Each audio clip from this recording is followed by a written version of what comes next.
Olá, meus amados irmãos, eu vos cumprimento com a santa e gloriosa paz do nosso amado Salvador Jesus Cristo. É um prazer receber você aqui, caro professor da Escola Bíblica Dominical, e você, querido aluno e aluna da Escola Dominical, para mais uma aula, para a 9ª aula do terceiro trimestre de 2023, no qual estamos estudando sobre a Igreja de Cristo e o Império do Mal. Como viver neste mundo dominado pelo espírito da Babilônia. Estudaremos nesta 9ª lição a seguinte lição: uma visão bíblica do corpo. Após tratarmos em algumas lições sobre assuntos bastante polêmicos, como foram essas últimas 3 lições, quando falamos sobre a desconstrução da masculinidade, depois a desconstrução da feminilidade e depois sobre a transgeneridade, agora vamos tratar um assunto bíblico importante. Qual é a visão bíblica do corpo? Como a Bíblia descreve o corpo e como a sociedade atual está tratando o corpo, e assim iremos fazer um contraponto e ver até que ponto há um distanciamento entre o que Deus planejou para o ser humano e o que este espírito da Babilônia está trazendo nesses últimos tempos. Então, será uma lição interessante e, acima de tudo, bíblica. Temos alguns acréscimos para você, meu caro professor e aluno. Aproveite bastante, utilize-os em vossas aulas, em vossas exposições. Isto é bom porque você levará para o seu aluno algo além do que está na revista. Eu quero agradecer a todos que estão nos acompanhando neste canal e quero agradecer a você que compartilha também esta aula com outros professores e alunos e assim tem nos ajudado a alcançar quase 1.600 pessoas. Então, eu agradeço a Deus pela tua vida e quero prosseguir já ministrando esta aula para você, mas quero orar ao Senhor para que Ele continue nos inspirando e nos direcionando em tudo que iremos falar. Vamos orar ao Senhor? Pai, no nome de Jesus te agradecemos a oportunidade rica que temos de mais uma vez chegar até o teu filho e a tua filha, professor e aluno que nos assiste neste momento, Senhor. Ajuda-os a entender esta lição e ajuda-nos também a transmiti-la. Que o teu Espírito, que inspirou os teus servos a escreverem os livros sagrados, possa também nos direcionar naquilo que iremos falar. Assim oramos e te agradecemos em nome de Jesus. Amém e amém. Meu amado irmão, eu te recomendo a assistir esta aula com uma canetinha nas mãos, com a revista da Escola Dominical nas mãos e com um exemplar da Bíblia, ou mais, se você assim puder, para que você possa acompanhar os versículos que falaremos e assim possa se preparar melhor para a aula do próximo domingo. Muito bem, vamos começar a nossa aula com o nosso texto áureo. O nosso texto áureo se encontra na primeira carta que o apóstolo Paulo escreveu aos Coríntios, no capítulo 6, no versículo 13, apenas a parte B do versículo que diz: mas o corpo não é para a prostituição, senão para o Senhor, e o Senhor para o corpo. Repetindo, mas o corpo não é para a prostituição, senão para o Senhor, e o Senhor para o corpo. Primeira carta de Paulo aos Coríntios, no capítulo 6, versículo 13, parte B, ou segunda parte do versículo. A nossa verdade prática diz assim: o corpo é o templo do Espírito Santo e, por isso, deve ser conservado em santificação até a volta de Cristo. Repetindo, o nosso corpo é o templo do Espírito Santo e, por isso, deve ser conservado em santificação até a volta de Cristo. Vamos então para a leitura bíblica em classe, que se encontra na primeira carta de Paulo aos Coríntios, no capítulo 6, versículos 12 ao versículo 20. Vamos, pois, a essa leitura. Diz assim a palavra do Senhor: todas as coisas me são lícitas, mas nem todas as coisas convêm. Todas as coisas me são lícitas, mas eu não me deixarei dominar por nenhuma. Os manjares são para o ventre e o ventre para os manjares. Deus, porém, aniquilará tanto um como os outros. Mas o corpo não é para a prostituição, senão para o Senhor, e o Senhor para o corpo. Ora, Deus, que também ressuscitou o Senhor, nos ressuscitará a nós pelo seu poder. Não sabeis vós que os vossos corpos são membros de Cristo? Tomarei, pois, os membros de Cristo e falo-lhes-ei membros de uma meretriz? Não por certo. Ou não sabeis que o que se ajunta com a meretriz faz-se um corpo com ela? Porque serão, disse, dois numa carne, mas o que se ajunta com o Senhor é um mesmo espírito. Fugir da prostituição. Isso aqui é uma ordem, meu amado irmão. Esse fugir aí não é no passado. Esse fugir é uma ordenança. Fugir da prostituição. Todo pecado que o homem comete é fora do corpo, mas o que se prostitui peca contra o seu próprio corpo. Ou não sabeis que o nosso corpo é o templo do Espírito Santo que habita em vós, proveniente de Deus, e que não sois de vós mesmos? Porque fostes comprados por bom preço. Glorificai, pois, a Deus no vosso corpo e no vosso espírito, os quais pertencem a Deus.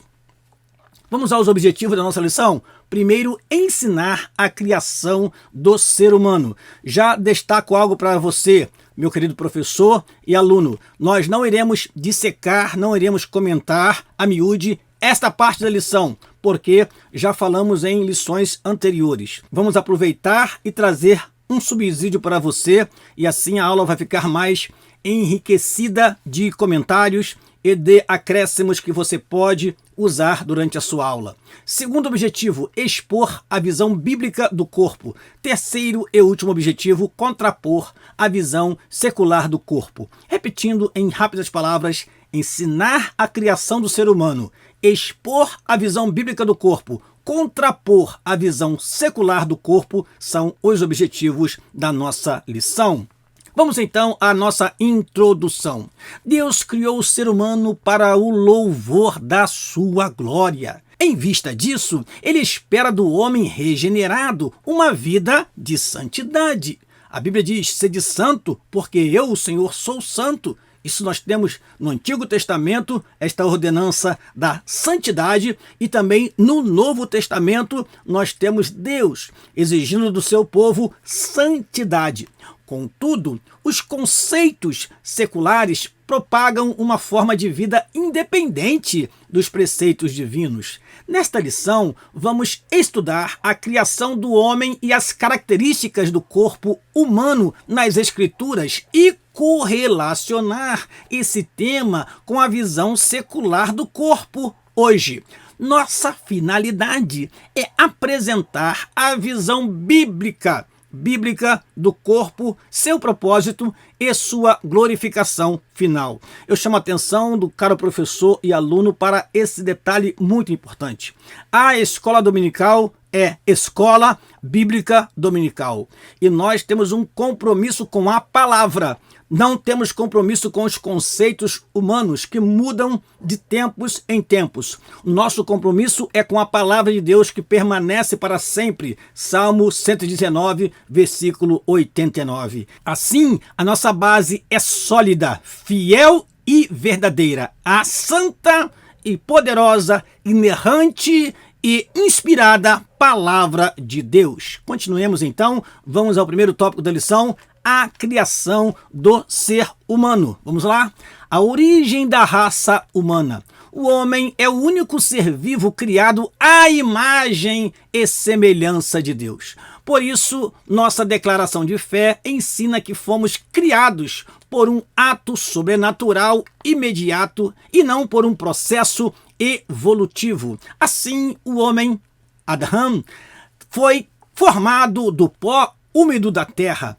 Interessante notar que o uso do hebraico Adão denota nome próprio, mas também genérico, significando homens ou humanidade.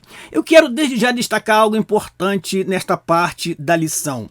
Nós queremos aqui dizer para os irmãos que quando o nosso comentarista fala da declaração de fé, ele está falando da declaração de fé das Assembleias de Deus, que é este livro que foi publicado pela CPAD, onde está aqui o resumo, o compêndio das nossas doutrinas.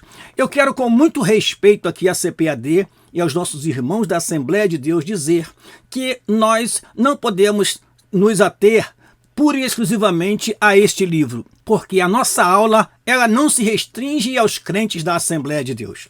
Nós temos muitos irmãos que nos assistem, temos muitos irmãos, pastores e pastoras de outras denominações que nos assistem e estão sempre assistindo os nossos vídeos.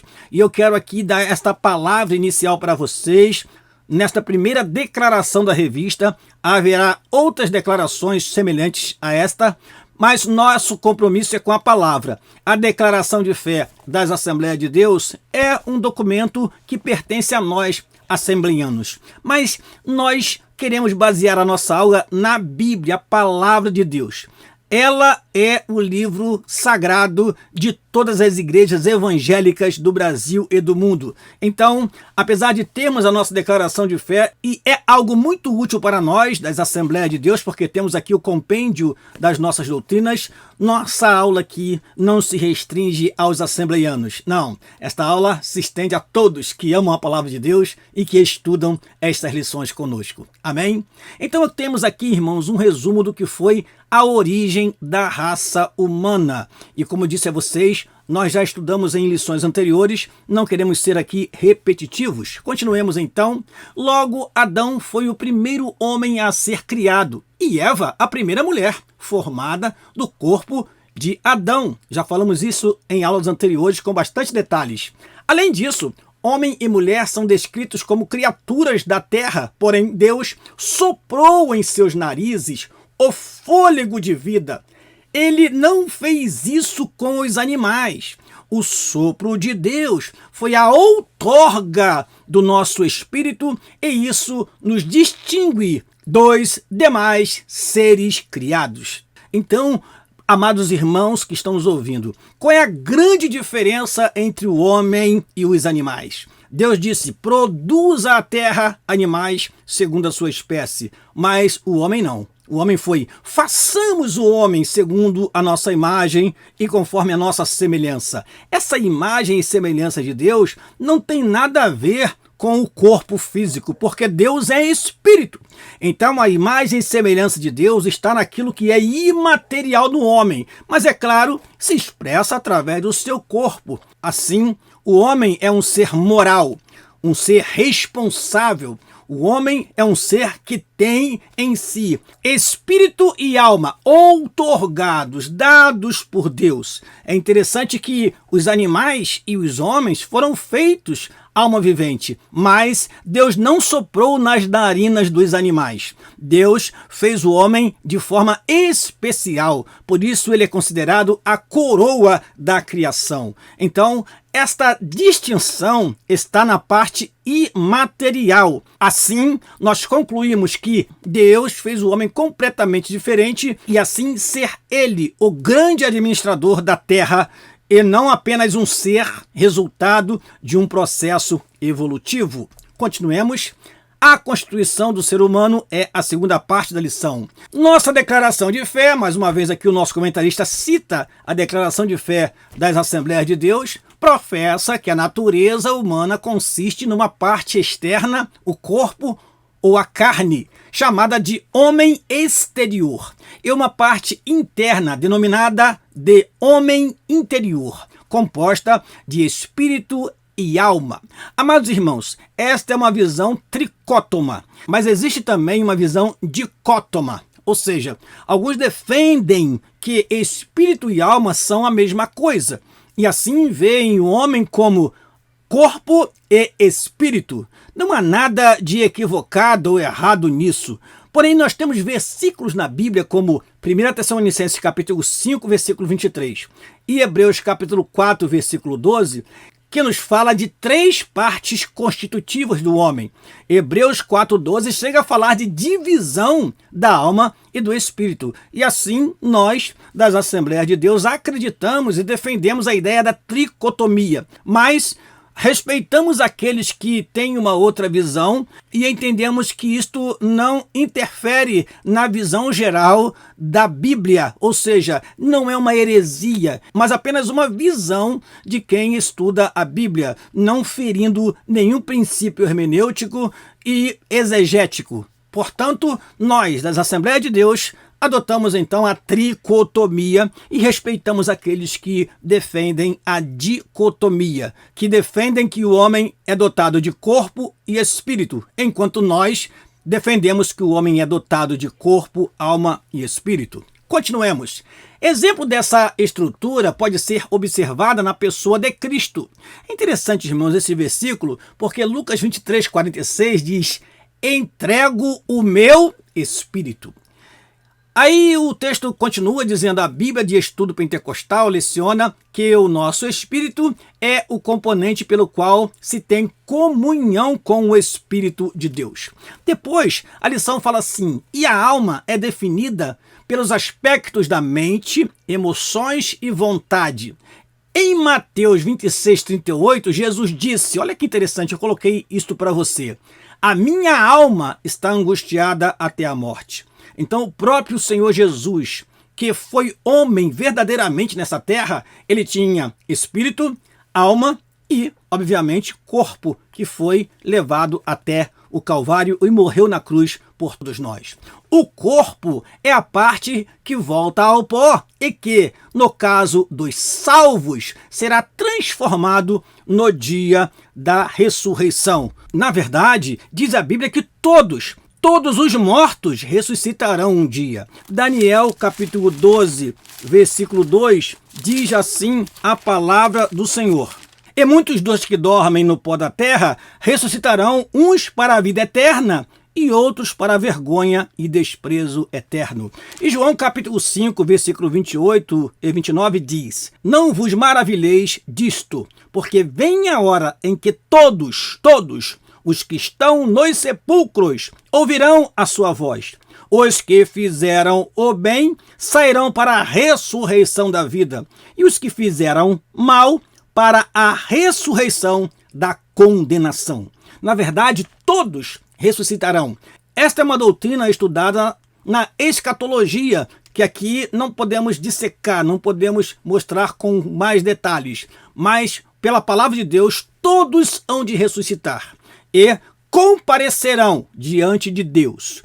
Os que fizeram bem, ou seja, os santos, os salvos, ressuscitarão para estarem para sempre com o Senhor, como está em 1 Tessalonicenses capítulo 4, versículo 13 a 17. Já os que morreram sem Cristo ressuscitarão apenas para serem julgados no grande trono branco, como está no livro de Apocalipse. Continuando, vamos então para o terceiro item do primeiro tópico: queda e restauração do homem. A Bíblia revela que todas as áreas do nosso ser foram afetadas pelo pecado. Conforme um livro editado pela CPAD, que tem como título Teologia Sistemática, uma perspectiva pentecostal, embora constituída de 3 substâncias, se o ser humano for afetado em um elemento de sua constituição humana, ele será afetado inteiramente. O que quer dizer isto, pastor Daniel? O homem é tricótomo, mas não há como afetar o corpo sem afetar a alma e o espírito. Aliás, o que é a alma? A alma, ela explora o mundo externo através dos sentidos, através da visão, através da audição, através do tato. A alma explora o mundo exterior e traz para dentro do homem o pecado, a tentação, ou quem sabe a adoração, a bondade, enfim, aquilo que é externo acaba sendo interno. E o espírito é aquela parte mais íntima do homem, que é restaurada quando o homem se converte. Ora, o homem quando se converte, ele se converte no espírito e precisa mudar o seu intelecto, as emoções e as vontades que estão associadas a alma, e precisa também mudar o seu corpo, porque ele precisa então agora ser santificado em tudo, como está em 1 Tessalonicenses capítulo 5, versículo 23. Então, a santificação deve atingir todo o ser humano, espírito, alma e corpo, assim como o pecado afeta espírito, alma e corpo. Continuemos. Nessa perspectiva, a vida espiritual não pode ser desassociada de seu corpo. Diz assim a palavra do Senhor: glorificai, pois, a Deus no vosso corpo e no vosso espírito, os quais pertencem a Deus. corpo e espírito. Veja que este versículo, ele dá base para a dicotomia. Aqui está escrito: todo o vosso corpo e espírito. Alguns vão dizer: onde está a alma aí, pastor Daniel, que não foi citada? Mas outros versículos citam alma. Por isso, nós temos esta visão dicótoma e a tricótoma. Vamos lá. Desse modo, a conduta irrepreensível do cristão é requerida no espírito, quanto na alma e no corpo. Isso quer dizer que a santificação deve atingir a parte material e imaterial do homem. Contudo, essa restauração somente é possível por meio do sangue de Cristo, pela ação do Espírito Santo e pela palavra de Deus. Ora, o autor aqui cita os 3 elementos santificadores, que é o sangue de Jesus Cristo, que nos purifica de todo pecado. Em 1 João capítulo 1, versículo 7, nós temos este versículo.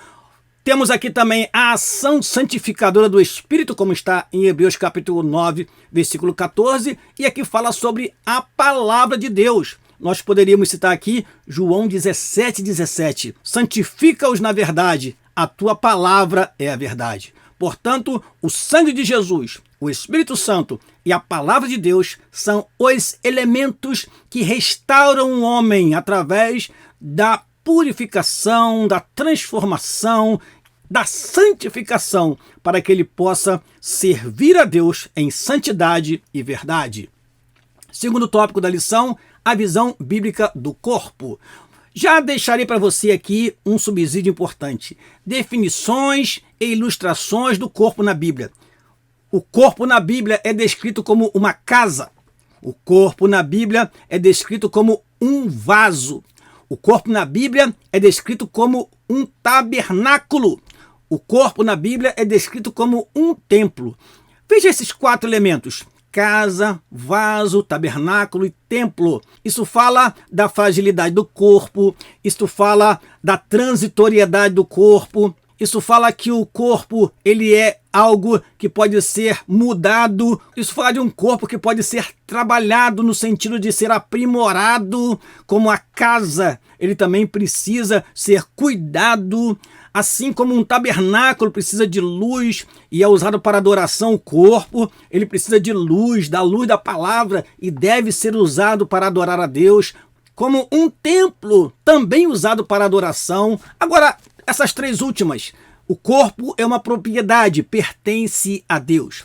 O corpo também é descrito como membro de Cristo e, por último, um cálice de ouro. Fala de um valor que o corpo tem, mas que com o tempo isso pode se desgastar. É isso que Eclesiastes 12 traz para nós. Chega um momento em que o corpo já não responde mais como na adolescência e na juventude, vem a velhice e o corpo se enfraquece. Eu quero até ler esse versículo para você, Eclesiastes no capítulo 12. Esse texto ele é muito bonito, muito lido para os jovens, principalmente o seu primeiro versículo.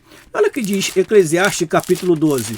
Vamos lá ler este versículo para melhor compreensão dos amados e queridos irmãos. Eclesiastes 12, versículo 6 diz assim: antes que se quebre a candeia de prata, e se despedace o copo de ouro, e se despedace o cântaro junto à fonte, e se despedace a roda junto ao poço, e o pó volte à terra como era, e o espírito volte a Deus que o deu. Aqui Salomão está falando que nós precisamos trabalhar, nós precisamos investir enquanto temos força, porque o corpo ele vai se desgastando com o tempo. Continuemos, mais um acréscimo. Sempre trazemos na cor verde para você entender que é um acréscimo. Por quê? A nossa lição fala da palavra homem no grego e deixou de falar da palavra homem no hebraico. E eu trouxe para você então, caro professor e aluno da Escola Bíblica Dominical, parte exterior do homem. Vamos ver no Antigo Testamento? Bazar no hebraico é a palavra que designa literalmente corpo ou carne. De todas as 273 vezes que esta palavra aparece no Velho Testamento, 104 vezes se refere a animais. A designação de bazar para carne aparece como parte do corpo, tanto do homem quanto dos animais. Bazar, como corpo, fala da parte visível do homem, ou seja, pode representar o corpo humano todo. E aí temos vários versículos que nós deixamos para você, caro professor e aluno. Então, no Antigo Testamento, temos a palavra bazar para corpo ou carne. E no Novo Testamento, agora sim, dando continuidade ao que vem na nossa revista, a palavra corpo, ela pode ser soma ou sarx. Essas duas palavras, elas são usadas no Novo Testamento, porque o Novo Testamento foi escrito no grego. Veja que interessante, o termo corpo, do grego soma, normalmente identifica a parte exterior do homem. O termo carne, do grego sarx, quando se refere ao homem físico, inclui a sua dimensão exterior, a parte externa do homem. Ambos os termos indicam a parte visível e material da natureza humana. O corpo é o que, afinal de contas? É o invólucro da parte imaterial. Dentro do corpo estão a alma e o espírito. Diz mais o nosso comentarista. Ele envelhece e morre, ocasião em que alma e espírito o deixam. E eu trouxe esse versículo, está citado na nossa revista, Gênesis 35, versículo 18, mas é bom que você leia esse versículo em aula. Diz assim este versículo: e aconteceu que saindo-se-lhe a alma, veja que Jesus, ele rendeu o espírito. Isso mostra que espírito e alma, eles saem do corpo por ocasião da morte. E aí diz o versículo, entre parênteses, porque morreu. Tiago, capítulo 2, versículo 26 diz, porque assim como o corpo sem o espírito está morto, então o corpo é somente o invólucro. Veja que em Gênesis capítulo 2, que mostra o detalhamento da formação do corpo do homem, diz lá que o homem foi feito do pó da terra. E Deus soprou e lhe deu o quê? O fôlego de vida. Era apenas um corpo, mas com o sopro de Deus veio para o interior do homem a alma e o espírito, e ele então teve vida. Vamos então, continuando. A carne, corpo, geralmente é descrita em sentido negativo. Obras da carne, por exemplo. Na minha carne não habita bem algum, disse Paulo em Romanos capítulo 7, versículo 18. Entretanto, esse tom depreciativo diz respeito à natureza pecaminosa do homem e não especificamente ao corpo físico. É preciso distinguir isso, meus amados irmãos. Quando falamos de obras da carne, estamos falando da inclinação ao pecado. Agora, em alguns momentos na Bíblia, carne vai significar também corpo. Isso acontece com alma também. Muitas vezes na Bíblia está citado a palavra alma, mas significa pessoa. Por exemplo, entraram no Egito 70 almas. Diz a palavra do Senhor, eram 70 almas sem corpo? Não, eram 70 pessoas. Quando Ezequiel fala a alma que pecar, essa morrerá, ele está dizendo que a própria pessoa que pecar, essa morrerá. Então, assim como acontece com a palavra alma, também acontece com a palavra corpo. O corpo pode significar a carne, mas também pode significar a natureza pecaminosa que está no homem desde o primeiro pecado cometido lá no Éden. Assim sendo, mais uma vez temos a declaração citada. Nossa declaração de fé rejeita a ideia de ser o corpo uma prisão da alma e do espírito, ou de ser inerentemente mau e insignificante. É claro, isto é uma observação da declaração de fé, mas a Bíblia, a palavra de Deus, já nos mostra isso. O corpo não é prisão da alma. O corpo é o invólucro onde alma e espírito estão ali para dar vida, para fazer com que este corpo tenha contato com o mundo exterior, para que esse corpo se alimente, reconheça o cheiro das plantas, reconheça o sabor dos alimentos, consiga ver e enxergar, contemplar e trazer para dentro do homem as emoções, os sentimentos. Assim, corpo e alma e espírito trabalham juntos, porque o homem, apesar de ser dividido em 3 partes, ele é um ser único. Amém? Continuemos. Templo do Espírito Santo, segundo item do segundo tópico. A Escritura declara que o corpo não é para a prostituição, senão para o Senhor. Isso significa que o corpo pertence ao Criador e a ele deve estar unidos.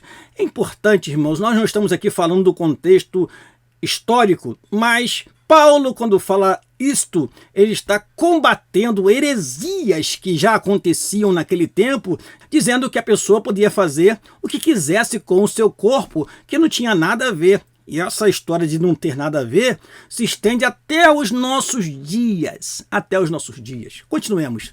Nesse sentido, essa parte material do salvo deve ser santa e usada para glorificar a Deus. Em 1 aos Coríntios, capítulo 6, lemos que os corpos dos salvos são, metaforicamente, membros do corpo de Cristo. Então, precisamos cuidar muito bem do nosso corpo, porque ele pertence a Deus. Por isso, eles não devem praticar atos imorais. Aqui, o cristão é exortado a não pecar contra o próprio corpo, pois um resgate de alto preço foi pago por Cristo, tornando o crente templo e morada do Espírito Santo. Portanto, como santuário, o corpo nunca deve ser profanado por impureza alguma. Conservemos, pois, o nosso corpo limpo, santo, para que o Espírito Santo tenha sempre liberdade de habitar nele. Continuemos. Glorificação na ressurreição. A ressurreição de Cristo aniquilou o império da morte e garantiu a nossa ressurreição. Entre a morte e a ressurreição há um estado intermediário que também é estudado quando se estuda escatologia, onde a parte imaterial do ser humano subsiste de modo consciente. Esta é uma doutrina que precisa ser muito bem ensinada. Onde estão as almas daqueles que morreram em Cristo? E aí, sinteticamente, eu posso dizer para você o seguinte: quando Cristo morreu, ele disse para aquele ladrão que estava ao seu lado: hoje mesmo estarás comigo no paraíso. Nós entendemos pela palavra de Deus, comparando versículos de várias partes da Bíblia, que aqueles que morrem em Cristo estão conscientes. Em Apocalipse capítulo 6, versículo 9, diz assim: e havendo aberto o quinto selo, vi debaixo do altar as almas dos que foram mortos por amor da palavra de Deus e por amor do testemunho que deram. E clamavam com grande voz, dizendo: até quando, ó verdadeiro e santo dominador, não julgas e vingas o nosso sangue dos que habitam sobre a terra? E foram dadas a cada um compridas vestes brancas, e foi-lhes dito que repousasse ainda um pouco de tempo, até que também se completasse o número dos seus conservos e seus irmãos, que haviam de ser mortos, como eles foram. Estas pessoas foram mortas testemunhando do Senhor e estavam ali debaixo do trono consciente, clamando. Então, as pessoas que morrem não vão para um estado intermediário onde estão dormindo inconscientes, insensíveis. Se lermos o relato de Lucas capítulo 16, veremos isso. E ali não temos uma parábola, porque ali temos o verbo havia no começo do relato e temos ali o nome de uma pessoa chamada Lázaro. Então, percebe-se que não temos ali uma parábola, mas um relato claro do que é o estado intermediário. Continuando, contudo, nosso corpo carnal não pode herdar o reino de Deus. Por isso, a última etapa da nossa salvação é a glorificação.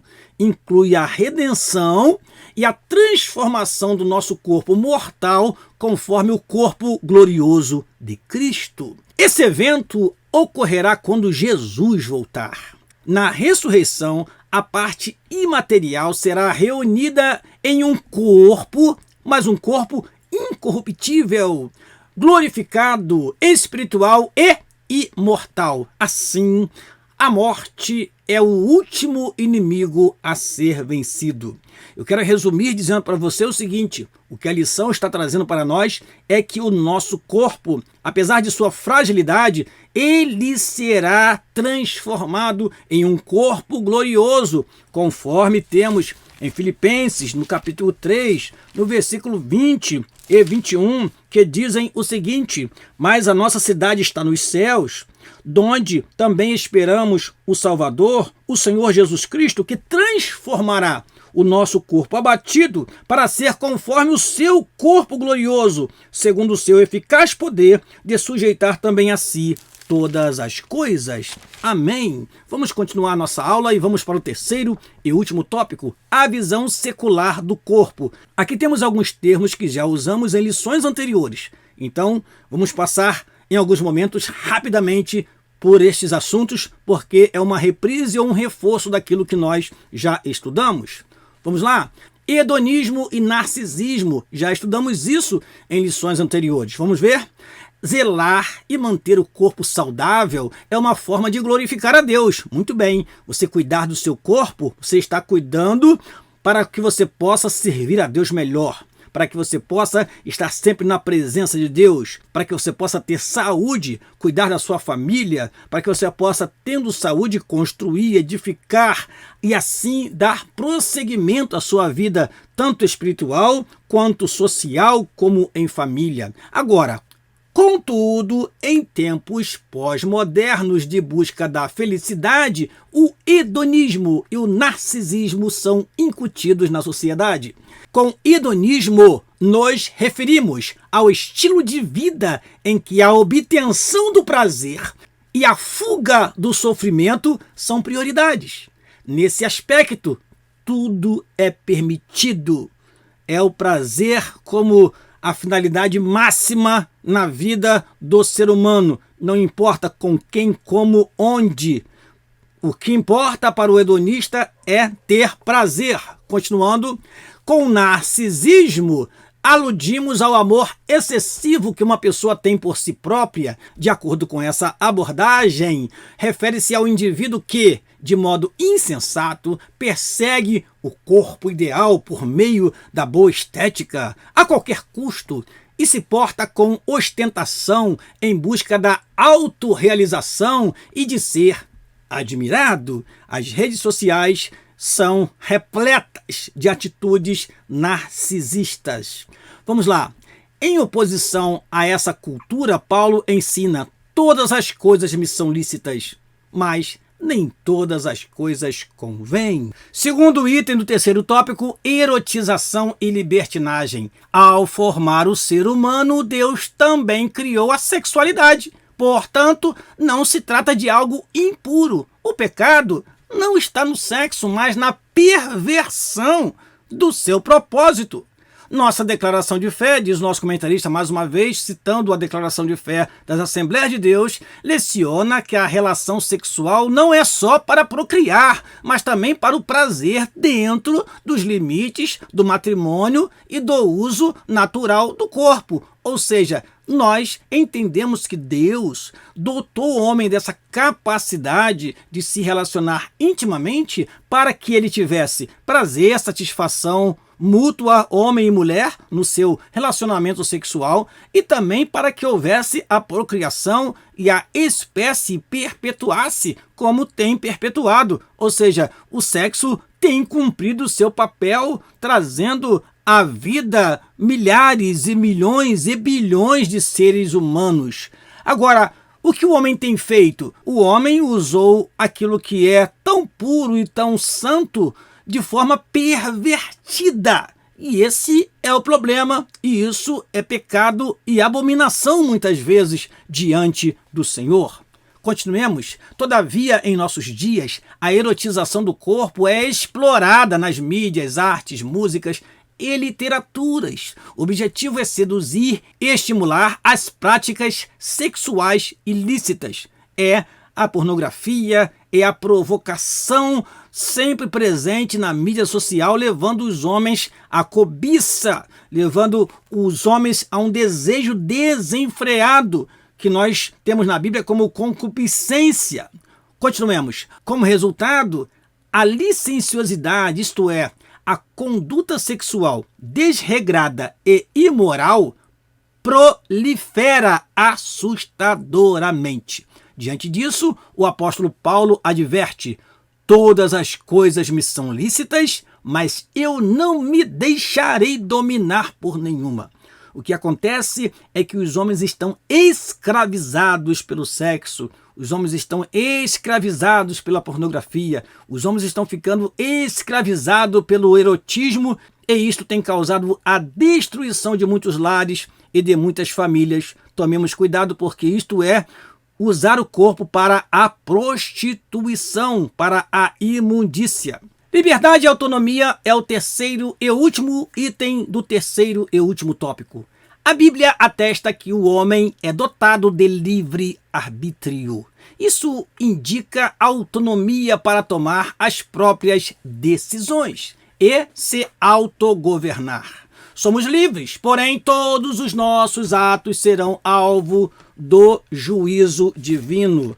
E aí temos a conclusão do livro de Eclesiastes, que eu preciso ler para você este versículo, meu amado irmão, e você precisa ler também na classe, caro professor. Eclesiastes capítulo 12, versículo 14 diz assim. Aliás, precisamos até ler o versículo anterior para que possa ser melhor compreendido. Diz assim: de tudo o que se tem ouvido, o fim é: teme a Deus e guarda os seus mandamentos, porque este é o dever de todo homem. Todo homem é livre? Sim, mas o dever de todo homem é temer a Deus e guardar os mandamentos do Senhor. Porque Deus há de trazer a juízo toda a obra, até tudo o que está encoberto, quer seja bom, quer seja mal. Nos dias atuais, é muito fácil os homens tentarem encobrir atos, pecados, atitudes, mas Deus tudo vê, Deus tudo sabe, Deus tudo contempla. Deus há de trazer a juízo todas as coisas. Então, vigiemos, pois, com o nosso corpo, porque ele pertence a Deus. Diz mais o nosso comentarista: não obstante, no atual cenário, ideias secularistas promovem a banalização do corpo. Por exemplo, o existencialismo ateu afirma que para descobrir o sentido da vida, o homem deve usufruir de liberdade incondicional. Ora, meus amados irmãos, o homem ele tem liberdade sim, mas não incondicional. Deve temer a Deus, deve saber que Deus há de trazer a juízo todas as coisas. Continuemos. Nesse aspecto, livre de qualquer moral divina, o indivíduo passa a exercer todo o controle sobre o corpo. Desse modo, seus adeptos atuam contra o corpo na legalização do aborto, da prostituição, das drogas, do suicídio assistido, dentre outros. Contrário a esse ativismo, o apóstolo Paulo assevera: não sabeis que não sois de vós mesmos? O homem, ele há de dar conta a Deus de tudo o que ele faz, porque quem éramos nós? Eu costumo dizer para minha família e para quem me assiste muitas vezes, quem éramos nós há 100, 200 e 300 anos atrás? Nem existíamos. E quem somos nós para questionar algo que Deus fez de tão perfeito, tão reto, como foi o corpo, a sexualidade e todas as dádivas vindas de Deus que têm sido deturpadas nos últimos tempos. Amém? Vamos então para mais um acréscimo importante antes da nossa conclusão. Diante do que falamos, que fazer com o nosso corpo? Primeiro, santificá-lo. Segundo, controlá-lo. Terceiro, mortificá-lo. Quarto, apresentá-lo a Deus. Quinto, entregá-lo para ser purificado diante do Senhor. Sexto, usá-lo de diferentes maneiras para a glória de Deus. E por último, conservá-lo como templo do Espírito Santo. Amém. Vamos à nossa conclusão? Criado da terra, à imagem e semelhança divinas, o homem é constituído de três substâncias: espírito, alma e corpo. Nessa concepção, não podemos pecar com o corpo sem afetar o espírito e a alma. O corpo é morada do Espírito Santo, que não habita em santuário impuro, jamais. Na vinda de Cristo, o corpo dos santos será glorificado. Assim, o corpo não deve ser tratado como algo pejorativo. O princípio de cuidado e santidade do corpo deve ser observado pelos que pertencem a Deus. Amém. E eu te convido para a 10ª lição do 3º trimestre de 2023, quando falaremos sobre renovação cotidiana do homem interior. Eu te espero aqui na próxima semana, meu amado irmão, e me despeço de você pedindo que ore por nós, para que Deus nos dê a sua graça infinita, a sua inspiração para continuarmos este maravilhoso trabalho. Deus te abençoe e te dê uma ótima aula no próximo domingo. Assim me despeço, em nome de Jesus. Receba um abraço do seu amigo, o pastor Daniel Rosa Dutra. Amém.